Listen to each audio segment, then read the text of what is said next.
Et on en parle avec Karim Yaoui. Bonjour Karim. Bonjour. Pourquoi ce geste maintenant?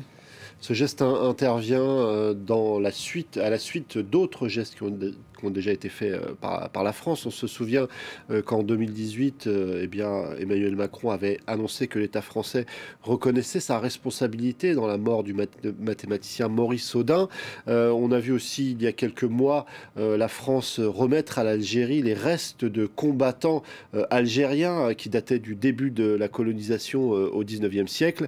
Et tout ça s'inscrit dans cette logique de petits pas voulus par Emmanuel Macron, mais aussi recommandés par l'historien Benjamin Stora.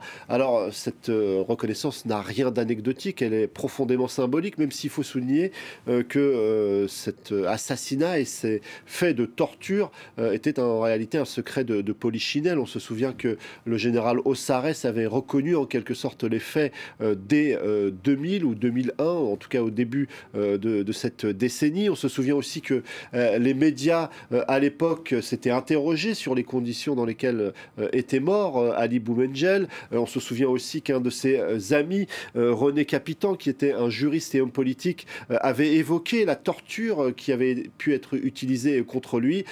Donc cette affaire, aujourd'hui, évidemment, c'est un pas sur le chemin d'une réconciliation, mais en même temps, on sent bien que c'est quelque chose qui ne sera peut-être pas suffisant et qui doit s'inscrire dans une logique plus large. Alors effectivement, ça risque d'être insuffisant côté algérien, mais la présidence Macron représente quand même une nouvelle page dans les relations entre la France et l'Algérie. C'est vrai, il suffit de voir les dernières réactions du président algérien Abdelmadjid Tebboune, même si on a senti que depuis la publication de ce rapport Stora, il y avait eu quelques tensions, qu'il a été plutôt mal perçu par une partie de l'opinion algérienne, qui considère qu'il est trop tiède et qu'on met un petit peu trop sur une échelle d'égalité les colonisateurs et les colonisés. En tout cas, le président algérien, ces dernières 48 heures, avant justement cette reconnaissance de la responsabilité de l'armée française dans l'assassinat de cet avocat, eh bien, avait expliqué qu'il ne fallait pas faire de la question de la mémoire un fonds de commerce,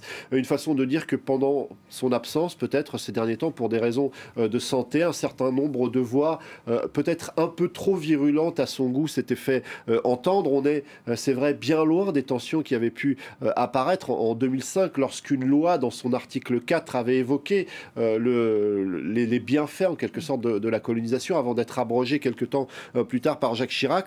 On sent bien qu'il y a une volonté d'apaisement, même si on ne parle jamais d'excuses côté français. En tout cas, le président algérien considère que les relations françaises sont bonnes et qu'elles sont peut-être amenées à s'améliorer dans les mois et les années à venir. En tout cas, d'autres choses vont être mises en place si on continue de suivre les recommandations de ce rapport de Benjamin Stora. Peut-être que Gisèle Halimi va rentrer au Panthéon, peut-être qu'on va rendre l'épée de l'émir Abdelkader à l'Algérie. En tout cas, des choses à venir, comme l'a souligné le président français. Merci beaucoup Karim pour votre éclairage.